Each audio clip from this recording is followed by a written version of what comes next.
So suppose now we are in attack, and so we are going to be like this on the side. So suppose we have one attacker here, one attacker um, in the middle, and one attacker back. So this is actually the rotation most people use, and actually I don't really like this one because it is pretty hard to keep pressure on the enemy team if you don't really have like perfect um, perfect touches on the ball. So in this situation, people try to actually make a pass to the middle for a score, or maybe a backward pass. But if this is not a goal, then the blue guy here will have to adapt the situation, and the rotation is not completely easy with this rotation, especially actually the way we keep the pressure on enemy team and we manage our boost. So this is why I don't really like this rotation. Sometimes can be actually good on some counter attacks or so, but I think I'm gonna talk about now the second rotation we've been using pretty much, and this one allows a better how do we call this pressure on the enemy team. So basically in this one we have one guy attacking the ball, and the position 2 will be on side to follow him. Not too close like this, but not too far away as well. So like in the middle, which pretty fine. And the third guy will be more or less in the back, horizontally in the back of that second guy in green. So more or less here and middle, which is fair because he can go left or right, depending on the situation. So he's pretty good to get adapted to the new game, in the next future. So in this situation, the rotation is pretty easy, I think, to understand, but we need to be careful about the sense of rotation. So basically, what is the aim of this is for the yellow guy to make a pass to this position 2 in green. So for this, you can try to backboard, and the ball is going there. So now, as soon as the guy in yellow touched the ball, the rotation is starting. So the rotation for this guy would be going there. I'm gonna put it in yellow. The yellow guy is rotating here. Ideally would be not going for the opposite boost because he can be far away, but ideally would be taking a boost pad there. We got 12 boost pad there, 24.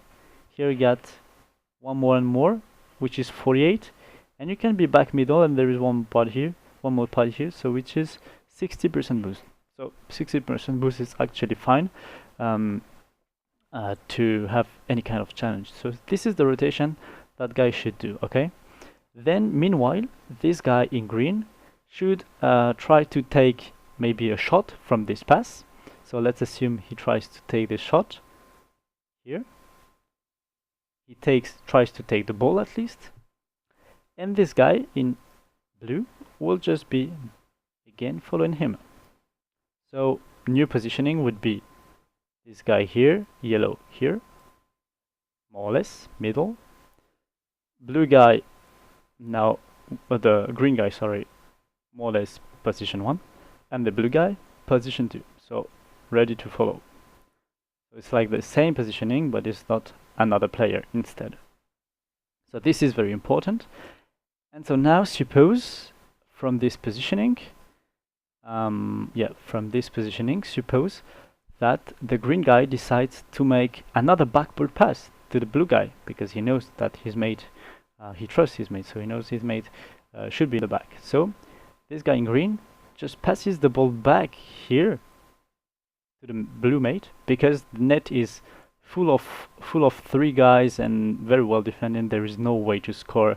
They will react on time, this is for sure. So this is maybe better to create some movement and make a pass to this blue guy. So perfectly fine.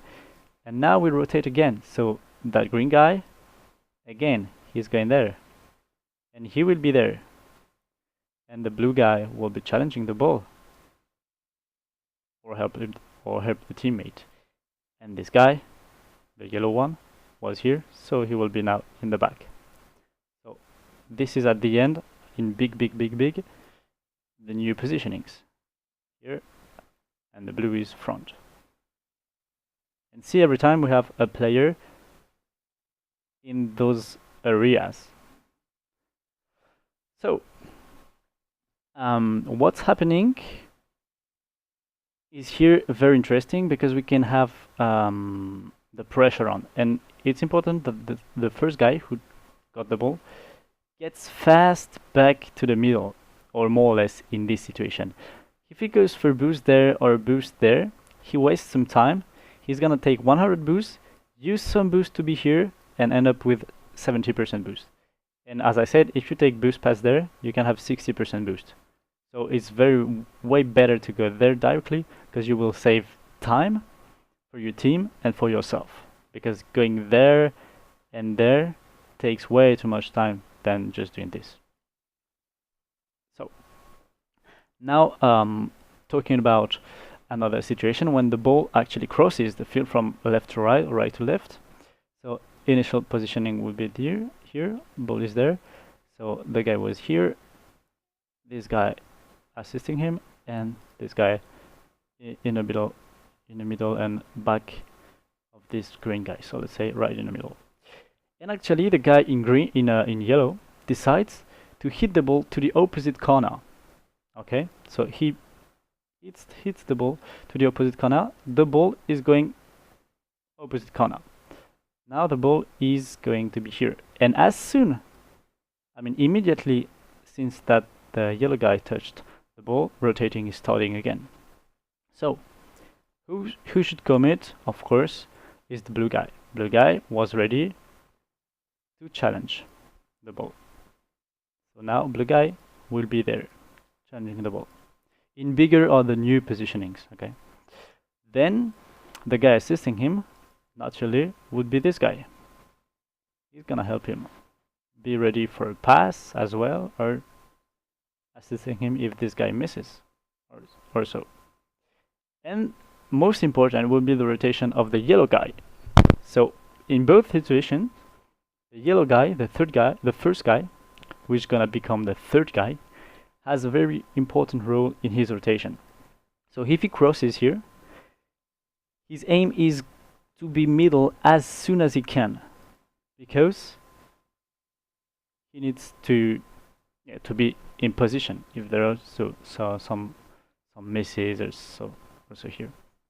So what is important not to do is, for example, going here to rotate and go for corner boost, because we end up 3 more or less in the same area, which is completely stupid, because if there is a pinch or something clear from enemy team, the ball can be going here, here or here, and we have nobody in all of this part of the pitch. Okay, so I cannot cancel more than one. Okay, so we go again. So I'm just talking about the third guy here. He needs to go back in the middle as soon as he can, and it's gonna be important. Very quickly, I do this again. Up. It's very important that he doesn't go here, as I said, not going here, because it's a triple commit and useless positioning. If he can not to do this, that would be great, because same as the other rotation we had here, he's gonna waste some time, take the boost, using boost to get back in position.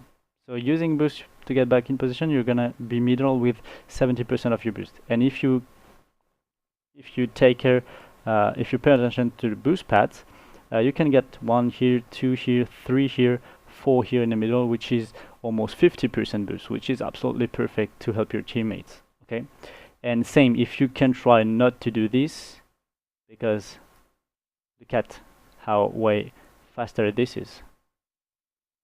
Okay, and efficient. If you get some boost pads, this is very, very efficient for your team. You can spare like 2 to 4 seconds for your team, and this is critical. This is very important, because here maybe you will be the new guy, the new guy on the rotation. Suppose now this blue guy doesn't decide to hit the ball to this mate. Okay, he decides not to send to this mate, but again to the opposite. So if the ball goes to the opposite again, the rotation is going yellow first. Yellow basically turns. He say I turn. He goes, and the rotation is going again like this. Like this. And so now the blue guy needs to have a clever rotation. So for example, not doing this for the boost, because we're gonna be three in the same situation. Here he's in the corner, so maybe he can take the boost. Okay, if there is no boost, try not to go here. This is dangerous, and you're not in position. You can actually take boost pads here, you see it, boost pads here, there will be one here. So you can have 36 boosts, which is pretty good. And even when you'll be rotating, you can have another one. So here is how you should go there, okay? And we will in. So very important, but you'll see actually in replays that we make some mistakes in rotation there. And yeah, I needed to talk about this before ending in the second part of the video.